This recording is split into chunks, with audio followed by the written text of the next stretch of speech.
लोकी का किरदार शायद इस सदी का सबसे बेहतरीन किरदार है, या उनमें से ही एक। उसने शायद जब अपने लिए लोगों की आंखों में प्यार न ढूंढ पाया तो उन्हीं आंखों को अपने आगे झुकाने का फैसला कर लिया। वो जो लोग शायद उसे इज्जत नहीं दे सकते थे, उन्हें घुटनों पे लाने का फैसला कर लिया। उसे कुछ बनना था, लेकिन जानता था वो ओडिन की तरह महान नहीं बन सकता। पूछ था किसी गौरवशाली उद्देश्य का, तो जो उसने खुद एक रास्ता चुना वो विनाशक का था। लेकिन ओडिन ने ना शायद एक बार कहा था कि तुम दोनों में से इस तख्त पे बेशक एक ही बैठेगा, लेकिन ये याद रखना कि तुम दोनों का ही जन्म राजा बनने के लिए हुआ है। और शायद इसलिए लोकी के मुकद्दर में ना कुछ बेहतर करने का लिखा था, कुछ बेहतर बनना लिखा था, कुछ ऐसा जिसपे ओडिन को नाज हो, कुछ ऐसा जिसपे थॉर को नाज हो। शरारत के देवता पे थॉर को नाज नहीं था, मगर यकीनन उसे लोकी पे नाज था। और इस कहानी के अंत में भी ना उसने वही चुना जो उसे होना चाहिए था। इस रास्ते पे जिस गौरवशाली उद्देश्य को अपना बोझ कहता था, वही उसका मुकद्दर था। लोगों को सिखाकर कि हर कोई बदला जा सकता है, सिर्फ दूसरे मौके की तलाश है।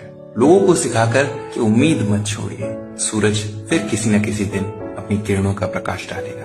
और सिर्फ इतना कह के कि वो जानता है कि उसे क्या होना चाहिए, उसे किस प्रकार का देवता होना चाहिए, तुम्हारे लिए, हम सब के लिए।